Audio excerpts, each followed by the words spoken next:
LA Kings fans, sound off on GM Rob Blake on this Feedback Friday edition of Locked On LA Kings.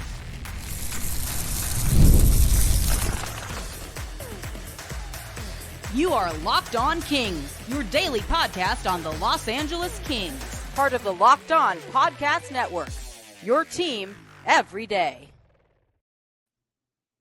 Hey, Kings fans, welcome to Locked On LA Kings, part of the Locked On Podcast Network, your team every day. Thanks for making Locked On LA Kings your first listen every day. We are free and available wherever you get your podcasts. We'd love you to leave us some positive feedback on Apple Podcasts if you like the show. And we're also on YouTube. Please like and subscribe if you're enjoying this content. I'm Eddie Garcia, your host of Locked On LA Kings. I've worked in sports media for the past 30 years, 20 plus years at the Fox Sports Radio Network. Also co-host of the Puck Podcast, a weekly NHL review show that's been putting out content for the past 17 years, and a passionate LA Kings fan for over 30 years. Today's episode is brought to you by Gametime. Download the Gametime app, create an account, and use the code LOCKEDONNHL for $20 off your first purchase. Terms apply. Very busy week for the LA Kings with the start of free agency, the NHL draft, and the development camp going on. We're going to get into it, and a lot of people wanted to sound off on GM Rob Blake and what was done in free agency so far. I did want to pass on real quick a little bit of Kings news. The LA Kings have signed defenseman Caleb Jones. He's the younger brother of the more accomplished Seth Jones, who's played for the Blackhawks and now with the was with the Blue Jackets and now Blackhawks. As for his younger brother, Caleb Jones, he gets a one-year deal with the Kings worth $775,000. He's 27 years old, 6'1", 195 pounds. He's played a total of 242 career NHL games with the Oilers, Blackhawks, and Avalanche.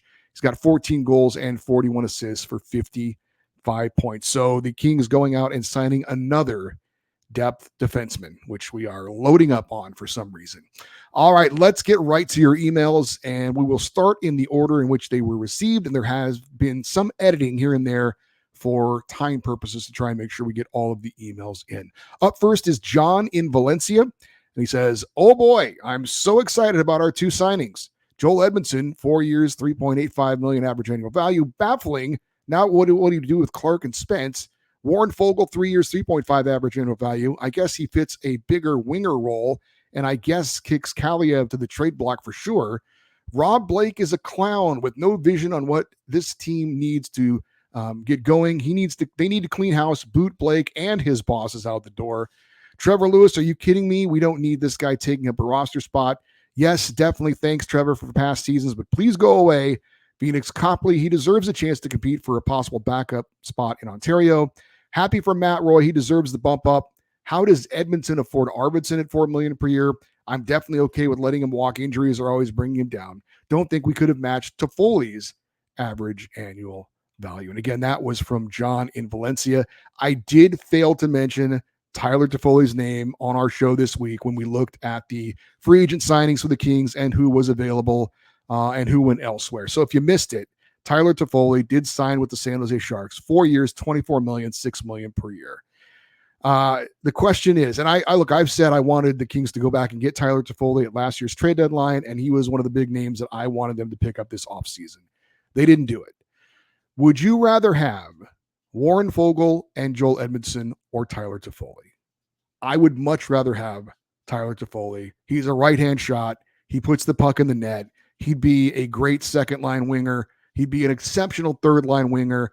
It's exactly what the Kings needed.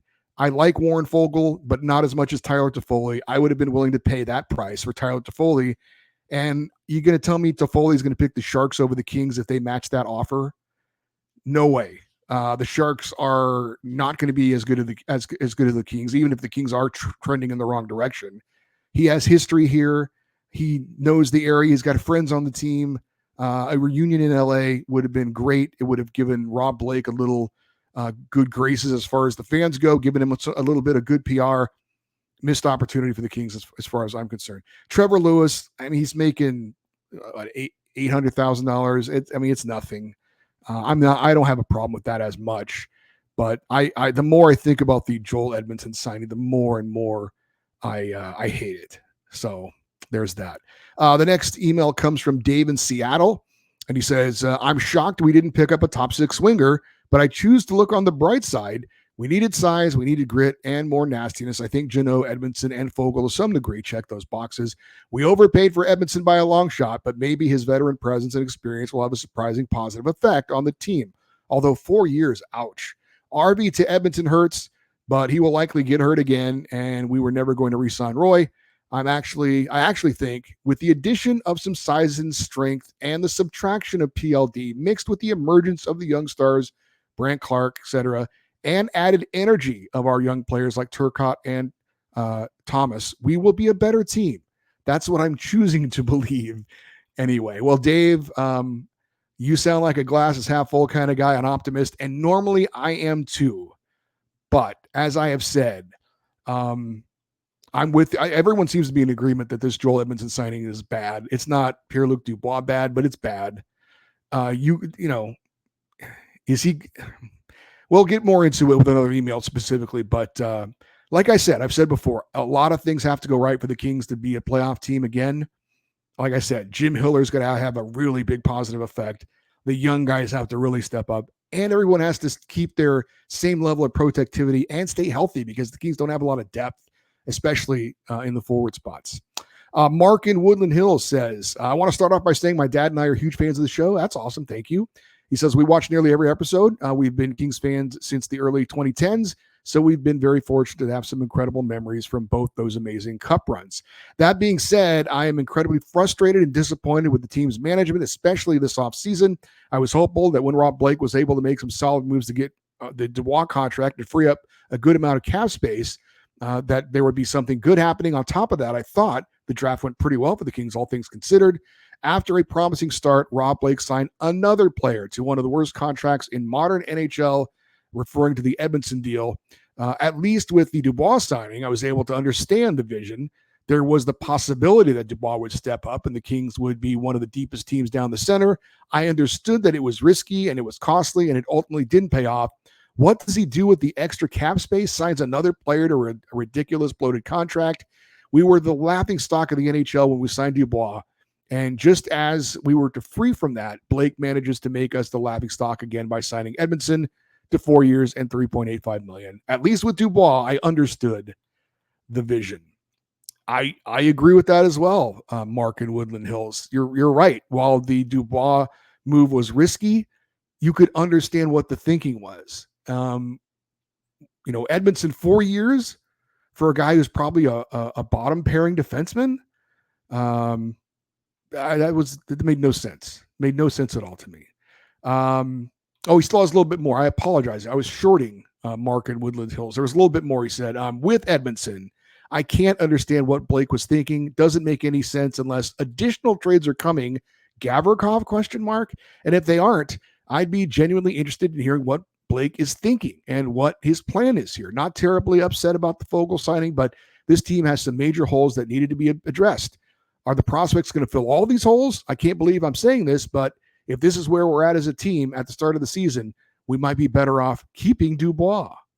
And he mentioned Gavrikov, and I wanted to mention that as well.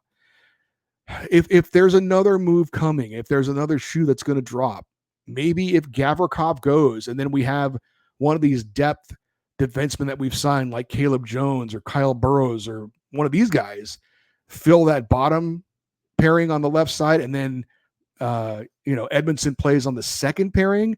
He's not as good as Gavrikov, but at least that would make sense as far as the deal he got, at least a little bit more. And then you can use the money or whatever you're going to get in exchange for Gavrikov to help up the forwards. I don't know. I thought about that as well. It's certainly going to make our defense worse, especially now that Matt Roy's gone as well. But I don't know. I don't know if there is another move coming. If so, maybe it makes a little more sense, but not much more, to be honest with you. One more to squeeze in here before we get to a commercial break. Scott in Simi Valley says, I really enjoyed the draft and the awesome venue, the Sphere. I hope the NHL doesn't go to a remote draft system and instead holds the draft there every year. The Kings staff did a decent job and worked hard to make good picks, and the Jeannot trade might turn out good. It was the weird signings of Fogle and Edmondson, which are making me doubt that Rob Blake knows what he's doing. When Blake said he wants the players to be uncomfortable, do you think he was he meant taking a step backwards in talent and still expecting playoff success was the way to get there. Maybe he also expected the fans to be uncomfortable, because I am. But it's hard to get upset at former King greats like Luke and Blake. I can't bring myself to fully unload on them, and yet honestly, they are dreamers if they think, for example, that Fogle at 3 years, $3.5 million is better than Arvidsson for 2 years and just $500,000 more. I still root for the Kings as always, but I look forward to ownership performing a clean sweep of upper management. Maybe if they do this soon enough, they won't even need to pull Blake's banner out of the rafters at Crypto.com Arena. P.S. I need to tip my hat to Lizzo and Matt Roy, 2 character guys who gave their all. Many thanks and good luck to them. And that was from Scott in Simi Valley. I would echo your thoughts on having the draft every year in Vegas at the Sphere. All accounts, it was a fantastic venue. I knew a lot of people that went. Unfortunately, I didn't get to go, but that would be awesome. But yeah, more of the same. The moves so far don't make sense. I agree with you, and I said it at the time. Might as well have kept Arvidsson if we were going to, I'd rather have him than Warren Fogle. I understand the injury issues, but just from a talent standpoint and a production standpoint, if he is healthy, he's better than Warren Fogle. All right, we still got plenty more emails to come. We'll do that next year on Locked On LA Kings, your team every day. Passion, drive, and patience. What brings home the winning trophy is also what keeps your ride or die alive. eBay Motors has everything you need to maintain your vehicle and level up to peak performance. From superchargers, roof racks, exhaust kits, LED headlights, and more. Whether you're into speed, power, or style, eBay Motors has got you covered. With over 122 million parts for your number one ride or die, you will always find exactly what you're looking for. And with eBay's guaranteed fit, your part is guaranteed to fit your ride every time, or your money back, because with eBay Motors, you're burning rubber, not cash. With all the parts you need at the price you want, it is easy to turn your car into the MVP and bring home that win. Keep your ride or die alive at ebaymotors.com. Eligible items only. Exclusions apply. eBay's guaranteed fit only available to U.S. customers. All right, more emails to get to. Up next is Mike in Reno, and he says, I have an idea for a show or shows this offseason. Many have come to question the job Rob Blake has done in his tenure as GM. Perhaps you would like to do a deep dive and break it down. Just a suggestion, maybe more work than you want to put in. No, that's actually, Mike, it's a great idea. I definitely intend to do that.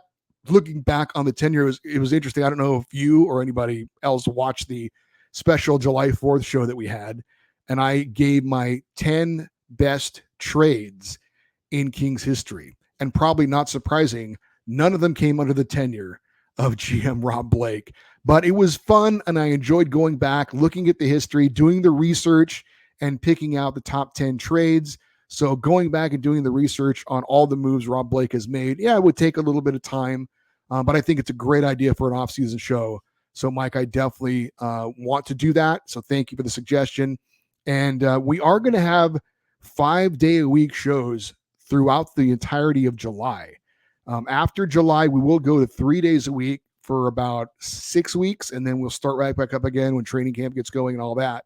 But if you have any show ideas, we'd love for you to pass them on like Mike did, and we will do our best to follow through on some of the good ideas. Our next email comes from the father-son combo of Jeremiah and Robert. They are in Hawthorne. Robert is the dad, and he gets to go first. He says, I'm a diehard Kings fan. However, I am disappointed in what's going on.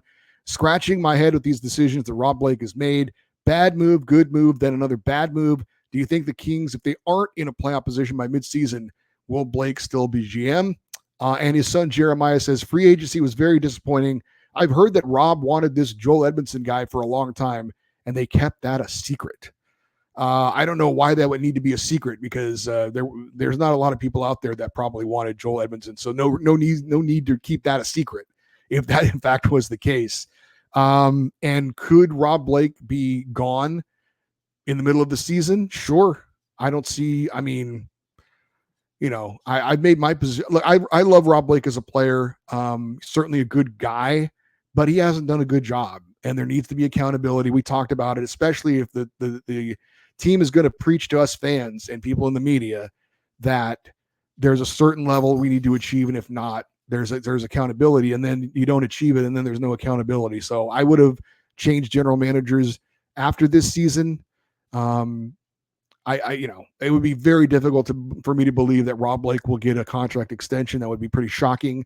And if things really go bad and Jim Hiller isn't the answer and the young guys, it takes some time to get going. Yeah, if it's really bad, I could definitely see Rob Blake being gone at some point during the regular season. Why wait at that point? Our next email comes from Andy. He is in Guelph up in Ontario, Canada. He says, well, I'm a little confused at the moment. I have been giving Rob Blake the benefit of the doubt for some time, trying to believe things would shift. However, I'm uncertain. I was full of optimism after the PLD trade and bringing in Kemper. As someone based in Canada who watches OHL hockey, I'd say they had a nice draft given their pick placement. I do like Tanner Jeannot for a physicality and compete perspective. I also like Vogel. I think his 5-on-5 play is a nice add and strength for the club. As a player, Joel Edmondson is fine. Certainly, though, not worth 3.85 average annual value for any amount of years. This feels like a panic move. I would have rather run it back with England and use that cap space for a legit top six right shot, right winger. For a team who struggled to score goals down the stretch and into the playoffs, I can't understand these moves. Do you think they're done? With other teams improving, I think LA is a bubble playoff team. How does Anže and Drew feel about this, especially after the year-end presser where they voiced having no time for a retool? I love our Kings, but I feel very much caught between a team needing to infuse younger players and a veteran squad that isn't close.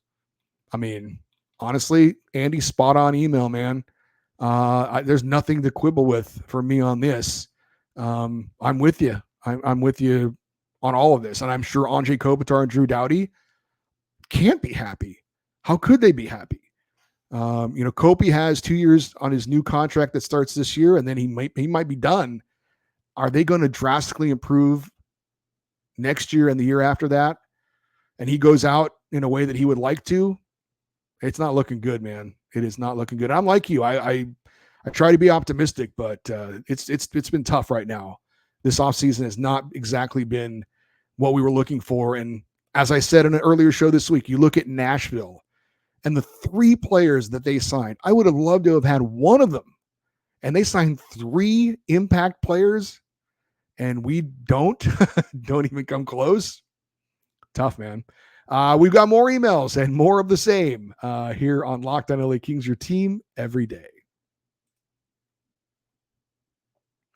Gametime takes the guesswork out of buying tickets. I have used Gametime to buy tickets to NFL, college football, and NHL games, and I am a satisfied customer. The app is super easy to use and navigate. Just go on, tap the listings, sports, music, shows, and they'll list the tickets and the best deals. And it's easy to search for tickets for teams or events. And you can get the lowest price guaranteed, or Gametime will credit you 110% of the difference. Take the guesswork out of buying tickets with Gametime. Download the Gametime app, create an account, and use the code LOCKEDONNHL for $20 off your first purchase. Terms apply. Again, create an account and redeem the code LOCKEDONNHL for $20 off. Download Gametime today. Last-minute tickets, lowest price, guaranteed. All right, our next email comes from Rob in Westchester. He says, as a guy who lived through the 70s and 80s with his team, I'm usually willing to be patient and trust that the GM and knows his team and knows what he's doing. I'm concerned now for the future of this hockey club. When I saw the trades and signings that Rob Blake made in the first days of free agency, I hoped that there would be some method to his madness, or that there was something he saw that I do not. However, after reading the opinions of many experts, I am concerned that the current front office staff has weakened our team rather than strengthened it. I hope I'm wrong, but I'm seriously concerned that we have taken several steps backwards with the signings this week, and that we can expect much less success in the season that we saw the year before. Arvidsson to Edmonton, for the money, Edmonton got a steal, even with the injury issues. Warren Fogel's a good player, but not the same quality as Victor Arvidsson, I think, and I'm hoping to be proven wrong. But I think there are storm clouds on the horizon for the Kings. What do you think? And that was Rob in Westchester. You sense a theme here where there have been a couple of people who have said, I'm hoping for the best. I'd like to believe, but overall, it's pretty clear from the people that have written in across the board that confidence in Rob Blake is at an all-time low. And the optimism that we had after the Pierre-Luc Dubois move has completely fizzled and gone away. So yeah, again, hard to not agree with any of those opinions. And the Kings right now are in a worse place than they were a couple of years ago when it seemed like the Kings were trending in the right direction. Jim in Lakewood chimes in. He says, "You know me. I need to comment on the goaltending situation. So here you go. Darcy Kemper won the cup because that badass Denver team offensively was on fire. It had very, very little to do with his play. Bailey could have played goal for them, and the result would have been similar." And then Phoenix Copley gets a nice reward for leading the team out of the abyss with a $700,000 reduction in pay. Once the season starts, you will see it'll be Phoenix and Big Save Dave on the big club, and Darcy, like Cal, a $5 million option in the AHL. But hey, at least we got rid of PLD, so that's almost worth all of the stupid goalie shuffling. So Jim is an amateur goalie and has strong opinions on the goaltending, as does the person who emailed us next. But he is not confident in Darcy Kemper, and I've heard that before as well. I don't know about Bailey being in net. I know he was telling a joke there. I think Darcy Kemper is okay. I'm not optimistic he's going to come in and be as good as Cam Talbot was last year, frankly, but we'll see. When it comes to the issues the Kings have right now, Darcy Kemper is not on the front burner for me. He might be on the back burner. I'm willing to give him a chance to see what he can do. I'm not quite as down on him as much as Jim is. Look, when you have a great team in front of you, obviously it's a big help, but I still think he deserves some credit for being a Stanley Cup winning goalie. Was he the reason the Avs won the cup? No. Did they win with him? Not because of him? Yes.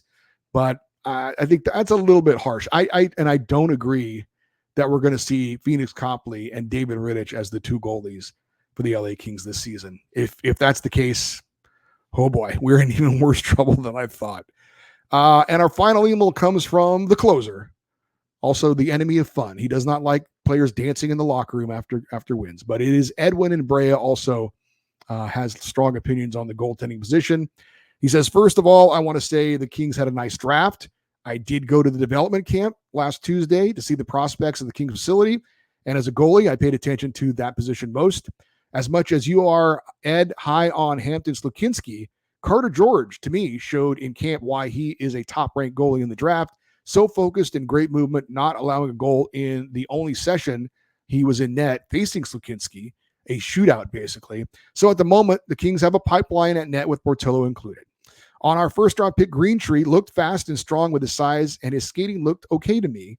As for free agency, I am very disappointed. We did not address the team's needs. Elite forward, preferred right-handed shot, defense right-handed shot as well. Fogel's a good pickup, while Edmondson, to me, salary and term, it's not a fit, and unfortunately, wasting some of our cap space. At that salary, might as well re-sign Arvidsson, which I am bothered he went to Edmonton of all teams. Since the Kings only have $10 million in cap space left, I expect Byfield to sign a bridge deal, like 2 years around $5 million, and see how Kopitar and Doughty's contracts play out. So good that Edwin was able to get out there to development camp, had an eye on the goalies, and he liked what he saw in Carter George, which is great. But yeah, more of the same. A lot of people upset with Joel Edmondson, not as upset with Warren Foegele, think he's okay, but still everybody pretty much in agreement the Kings did not address their biggest need so far this offseason. And is there, the question was asked earlier, are they done? I don't know, but there's nothing left. It's, everybody's been signed that's of any kind of relevance so far. So, if they're going to do something, maybe a trade, we'll see. And that's where Rob Blake, frankly, has done his best work, has been making trades, not signing free agents. That's for sure. Hey, thank you to everyone who took the time to email. Obviously, it's much appreciated. This show is literally not possible without your participation. So thank you to everyone who took the time to send an email. If you want to participate in a feedback show on Fridays at any point, the email address is always lockedoneddie@gmail.com, EDDIE. For you everydayers, those who listen and watch Locked On LA Kings every day, coming up on Monday, obviously we'll recap any news that we have from over the weekend with the LA Kings.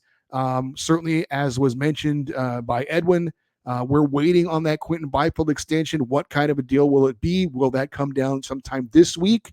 We'll have to wait and see. Arthur Kaliev, is he on the verge of being traded somewhere? Will that happen this week? that's something we'll certainly focus on as well. On our Wednesday show, we'll have our typical guest to give us their insight on what's going on with the Kings. And then, of course, another Friday feedback show to end the week as well. And who knows what other special things we'll mix in along the way. Thank you very much for watching and listening. This episode of Locked On LA Kings, part of the Locked On Podcast Network, your team every day. Have a great weekend. We'll talk to you on Monday. And as always, go Kings, go.